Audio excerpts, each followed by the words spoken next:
আসসালামু আলাইকুম। আজকে আমরা পেজ ৩ এ বর্গ সংখ্যার ধর্মের পরবর্তী পার্টটা দেখব। এখানে দেখতে পাচ্ছ কিছু ছক দেওয়া আছে। ছকে হচ্ছে তোমার বর্গ সংখ্যা এবং সংখ্যা দেওয়া আছে। তো এখানে আমরা বেশ কিছু বর্গ সংখ্যা ধর্ম পাবো। তো প্রথম যে সারণীটা দেওয়া আছে এখানে দেখি, বলছে যে কোনো সংখ্যার একক স্থানীয় অঙ্ক ১ বা ৯ হলে কোনো সংখ্যার একক স্থানীয় অঙ্ক কত হতে হবে? ১ অথবা ৯।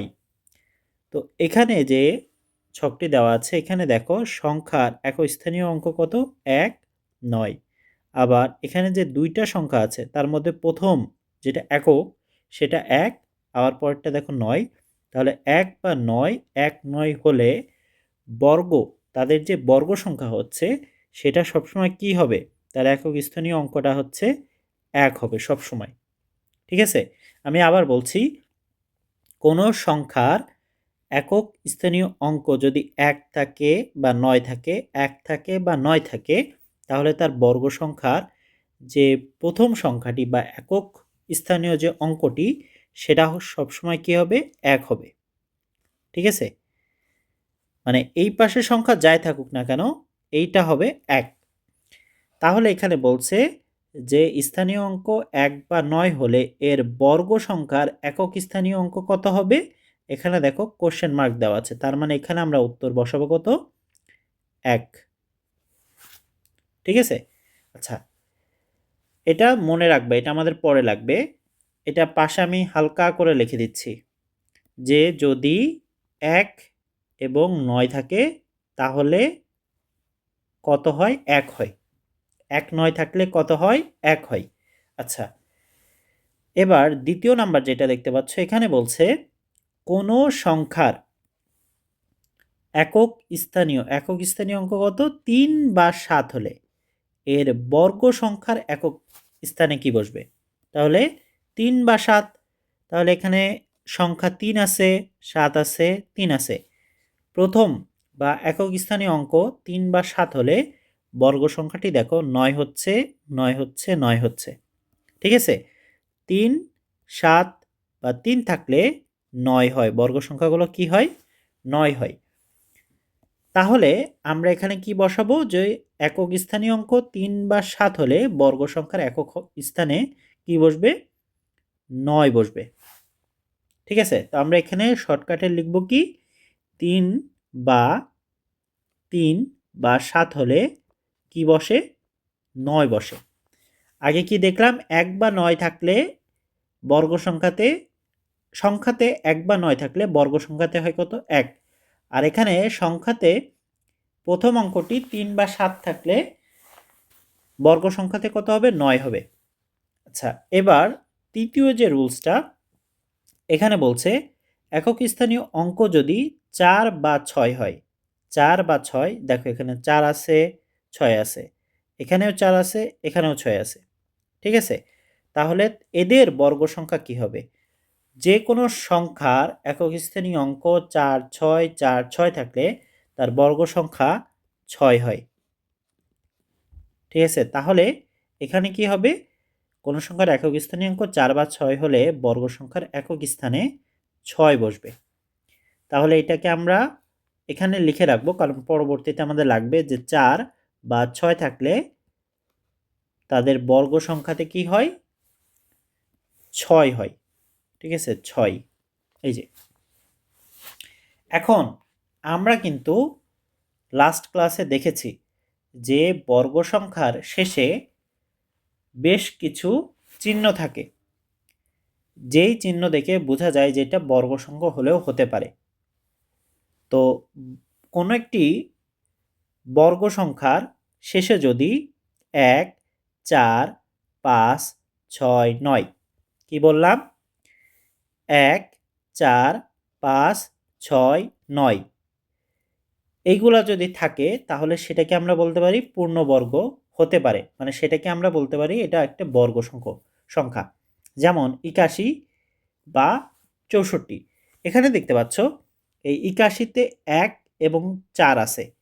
যেটা এই 1 এবং 4 থাকার কারণে আমরা মোটামুটি এটা ধরে নিচ্ছি যে এটা একটা বর্গ সংখ্যা। এখন আমরা এখানে উপরে কি কি নিয়ম দেখলাম? 1 এর নিয়ম দেখলাম, 9 এর নিয়মটা দেখলাম আর 6 এর নিয়মটা দেখলাম। তাহলে এখানে 1 এর নিয়ম দেখলাম, 9 এর নিয়ম দেখলাম আর 6 এর নিয়মটা দেখলাম। তাহলে আর কোন দুটো বাকি আছে? 4 আর 5 এর নিয়মটা বাকি আছে। এইটাও আমরা দেখো নিচে দেখব, এই যে কাজ 1-এ এখানে বলছে কি, এই যে 4 এর যে ঘরটা উপরে আমরা দেখলাম কত? 1, 9 এবং 6। আর এখানে আমরা দেখব কিসের? 4 এর নিয়মটা দেখব। তাহলে বাকি থাকবে কি? 5 এর। তো এইটাও আমরা পরবর্তীতে দেখব, কারণ আমাদের এটা সামনে কিন্তু লাগবে। আচ্ছা, এখন এখানে দেখো বেশ কিছু লক্ষণীয় আছে, লক্ষণীয়গুলোকে আমরা একটু পড়ব।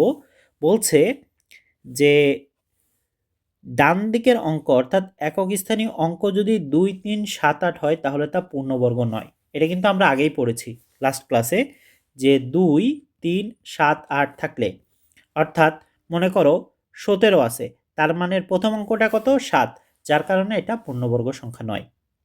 ঠিক আছে? আবার মনে করো 28 আছে, এখানে 8 আছে, এই 8 দেখে বোঝাই যাচ্ছে যে এটা পূর্ণবর্গ সংখ্যা নয়। ঠিক আছে? আবার মনে করো 22 আছে বা 122 আছে, এই শুধু 2 দেখে বোঝা যাচ্ছে এটা একটা পূর্ণবর্গ সংখ্যা নয়।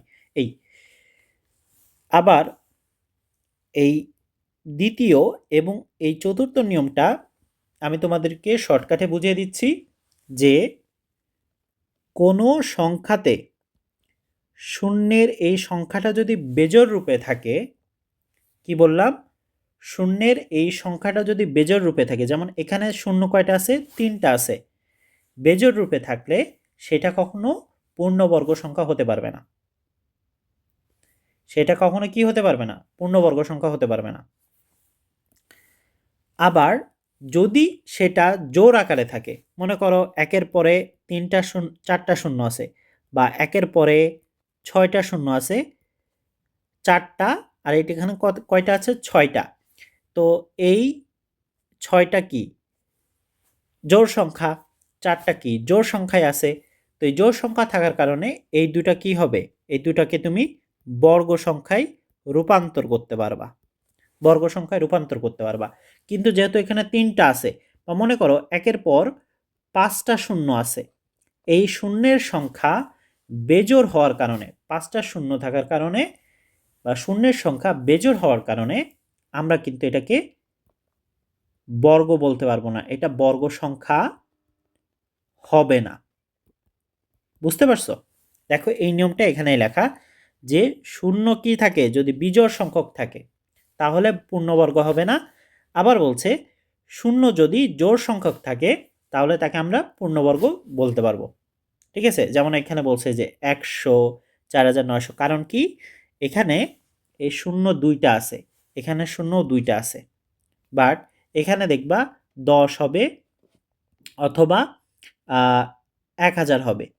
কারণ কি? এই 10, এখানে শূন্য একটা আছে, আর এখানে 1000-এ শূন্য আছে 3টা, যার কারণে হচ্ছে না। আচ্ছা, এখন আমরা মোটামুটি বেশ কিছু লক্ষণীয় যেগুলো ছিল 4টা, এটা আমরা ধারণা পাইলাম। এবং আমি এখানে একটু মুছে ফেলি, ঠিক আছে? এবং আমরা হচ্ছে যে সংখ্যা মানে অঙ্কগুলা দেখে আমরা বুঝতে পারবো যে এটা বর্গ সংখ্যা কিনা, সেগুলাও কিন্তু আমরা দেখে ফেলেছি অনেকগুলাই। এবার আমরা সরাসরি কাজ যেটা আছে সেটা আমরা সলভ করব। তো এখানে বলছে 4-এর এরূপ সংখ্যার নিয়ম তৈরি করো। আমরা কত নিয়ম দেখেছি? 1-এর নিয়ম দেখেছি, 6-এর নিয়ম দেখেছি, 9-এর নিয়ম দেখেছি। এই যে 1-এর নিয়ম, 6-এর নিয়ম, 9-এর নিয়ম দেখেছি। এখন আমরা কিসের দেখব? 4-এর নিয়ম। তো ওইভাবে করে আমরা আগে ছকটা টেনে ফেলি। এই যে ছকটা আনলাম, এই ঘরে কি? এই ঘরে হচ্ছে সংখ্যা, আর এই ঘরে কি? এই ঘরে হচ্ছে বর্গ সংখ্যা। বর্গ সংখ্যা টানলাম, তারপরে হচ্ছে এই যে 4টা ঘর নিলাম। হ্যাঁ, এবার আমরা এই ঘরে সংখ্যা বসাবো আর ওই পাশে বর্গ সংখ্যা বসাবো, তাহলেই আমরা কিন্তু বুঝতে পারবো। ঠিক আছে? তো এখানে যেমন মনে করো এখানে আছে হচ্ছে তোমার 144 আছে, প্রথমে ধরো আছে 64, তারপরে 144, তারপরে আর কি কি থাকতে পারে, আবার এখানে মনে করো তোমার 4 আছে, ঠিক আছে 4 আছে, আবার এখানে হচ্ছে তোমার 64, 144, 4 দিলাম, আবার মনে করো এখানে 324 আছে। তো 64 হচ্ছে বর্গ সংখ্যা, এর সংখ্যা কিসে থেকে আসছে, এটা এটা হচ্ছে 8-এর স্কোয়ার করলে, ঠিক আছে, মানে 8 থেকে। আবার 144 কত আসছে, 12, 12 থেকে আসছে। তারপর 4 আসছে হচ্ছে 2 স্কোয়ার থেকে। আবার 324, 324 আসছে হচ্ছে তোমার 18 স্কোয়ার করলে 324 আসে।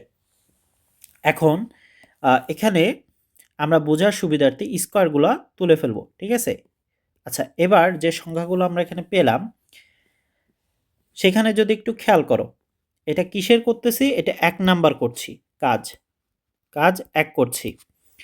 তো একে কি বলছে, 4-এর এটা বর্গ সংখ্যা সারণী, ঠিক আছে। এবার দেখো, যদি 8 থাকে বা 2 থাকে বা 2 থাকে বা 8 থাকে, কোনো সংখ্যার একক স্থানে 8 বা 2 থাকে, তাহলে বর্গ সংখ্যাতে কি হবে, বর্গ সংখ্যার একক স্থানে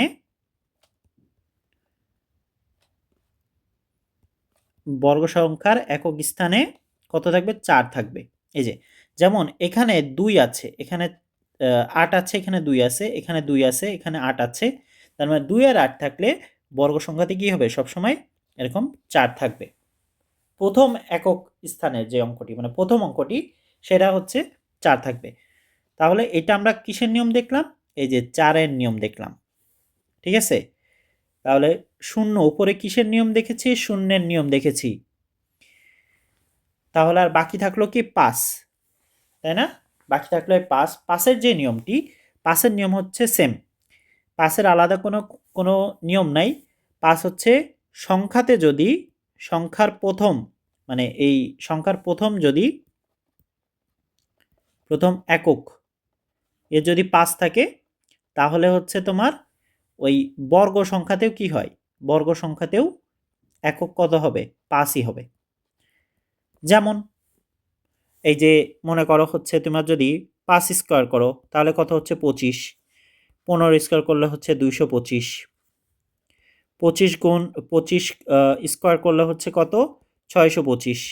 এখন দেখো, এই যে তোমার যে সংখ্যার এখানে আছে 5, এখানে আছে 5, এখানে আছে 5, আবার এর যে বর্গ সংখ্যা আমি বের করেছি, এই বর্গ সংখ্যাগুলোতেও দেখো প্রথম অঙ্কটি 5 5 করেই আছে, ঠিক আছে। তার মানে এটাও কিন্তু আমার প্রুফ হয়ে গেল। এখন এই যে আমরা এই সবগুলা বের করলাম, এগুলা বের করার একটাই কারণ, সেটা হচ্ছে আমার এখন এই 2 নাম্বারটা আমার কাজে দিবে। এই যে 2 নাম্বার যেটা, এটা আমার এখন সলভ করতে যে কাজে দিবে। এটা অনেকেই মুখস্থ করবে, আমাকে বিশ্বাস করো, এগুলো অনেকেই মুখস্থ করবে, বাট তোমার এগুলো মুখস্থ করতে হবে না। 2 নাম্বারে প্রথম যেটা আছে বলতেছে কি, দেখো আগে যে সংখ্যাগুলোর বর্গ সংখ্যার একক স্থানীয় অঙ্কটি বের করো। মানে এখানে যে সংখ্যা আছে, এই সংখ্যার কি একক স্থানীয় বর্গ সংখ্যার এর যে বর্গ সংখ্যা হবে, এর একক স্থানীয় বের করা কি সম্ভব। যেমন সংখ্যা যদি 4 থাকতো, সংখ্যা যদি মনে করো 4 থাকতো, তাহলে এটা কত হইতো, এর বর্গ সংখ্যা হতো 16। তাহলে বর্গ সংখ্যা 16-র একক স্থানীয় অঙ্ক কত ছিল, 6। এটা তুমি বের করতে পারছো। বাট 1273-এর এটা কি বের করতে পারবা, 1273-এর এটা কি বের করা সম্ভব না। কারণ 1273-এ বের করতে হলে 1273-কে গুণ করে তারপরে যেটা আসবে সেটার হচ্ছে প্রথম অঙ্কটা তোমাকে লিখতে হবে। তাই এটা না করে আমরা হচ্ছে একটা নিয়ম ফলো করব, সেটা হচ্ছে 1273-এর হচ্ছে বর্গ সংখ্যার একক স্থানীয় মান হবে হচ্ছে কত জানো, একক স্থানীয় অঙ্ক হবে হচ্ছে তোমার কত বলো তো। এই দেখো এখানে কি শুরু হয়েছে, 3 দিয়ে শুরু হয়নি, শুরু হয়েছে কত, 3 দিয়ে। আমরা উপরে দেখেছিলাম কি বলতো, এই যে 3 দিয়ে শুরু হলে কি হয়, এই যে 3 দিয়ে শুরু হলে তার বর্গ সংখ্যা কি হবে? প্রথম অঙ্কটি সবসময় 9 হবে, তার মানে এটা কি হবে? এখানে 9 হবে। 3 দিয়ে কোনো সংখ্যার যদি শুরু হয়, ওর একক যদি 3 হয়, তাহলে হচ্ছে স্থানীয় বর্গ সংখ্যার একক স্থানীয় মান কত হয়? 9 হয়। তাহলে সেমভাবে 1426, 6 থাকলে কি হয়? 6 বর্গ সংখ্যার এই 1426 সংখ্যার এর বর্গ সংখ্যার, ঠিক আছে, এর বর্গ সংখ্যার একক স্থানীয় মান কত হবে? তাহলে আমরা দেখেছিলাম কি উপরে, এই যে এখানে দেখেছি 4 বা 6 থাকলে কি হয়? 6 হয়। তাহলে এখানে কত আছে? যেহেতু এখানে 6 আছে, তার মানে এখানেও কত হবে? এর বর্গ সংখ্যার একক স্থানীয় মানও 6 হবে। ঠিক আছে। আচ্ছা, এবার 13, 6, 4, 5 বর্গ সংখ্যার একক স্থানীয় মান কত হবে? যেহেতু এখানে 5 আছে, তাহলে এটাও কি হবে? 5 হবে। এই যে আমি উপরে এখানে লিখে দিয়েছি সুন্দর করে, এই যে এই পাটে সুন্দর করে আমি লিখে দিয়েছি যে বর্গ যদি সংখ্যা হচ্ছে 5 হয় প্রথম অঙ্কটি, তাহলে বর্গ সংখ্যারও প্রথম অঙ্কটি কি হবে? 5ই হবে। আচ্ছা, এবার কত আছে? 9, 8, 7, 6, 4, 7, 4 এত হিউজ দেওয়ার মানে কি বলো তো? তোমাদেরকে কনফিউজ করা। কিন্তু আমরা কনফিউজ হব না, কারণ কি এখানে 4 আছে। আর আমরা জানি কি, যদি কোনো সংখ্যার প্রথম যদি 4 বা 6 হয়, তাহলে সেটার বর্গ সংখ্যার প্রথম অঙ্ক কি হবে? 6 হবে। এই যে উপরে আমি আবার দেখাচ্ছি, এই যে আমি কিন্তু উপরে 3টা নিয়ম লিখে দিয়েছি, এখানে দেখো 3টা নিয়ম লিখে দিয়েছি।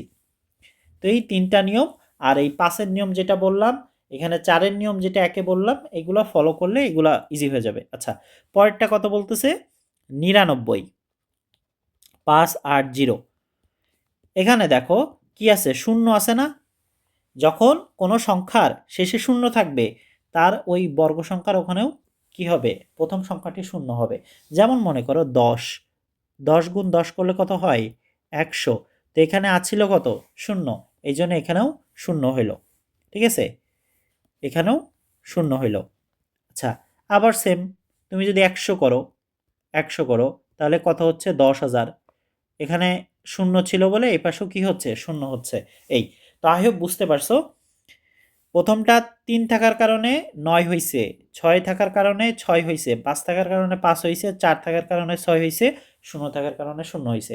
এটা অনেকটা টাফ, আমি তোমাকে বলতে পারি, এইভাবে তোমাকে কেউ বুঝাবে না। আর এই রুলসগুলা যেগুলা, এইভাবে দেখবে এখানে যে রুলসগুলো আছে এগুলোর বাইরে কেউ বলবেও না। ওইটা জাস্ট তোমাকে অঙ্ক করে দিয়ে রেখে দিবে যে এইভাবে অঙ্ক তুমি করো। ঠিক আছে, তোমাকে মুখস্থ করাবে। আচ্ছা, নেক্সট ক্লাসে আমরা পরবর্তী যে বর্গমূলের চিহ্ন এটা দেখবো। আনটিল দেন সবাই ভালো থেকো। আসসালামু আলাইকুম।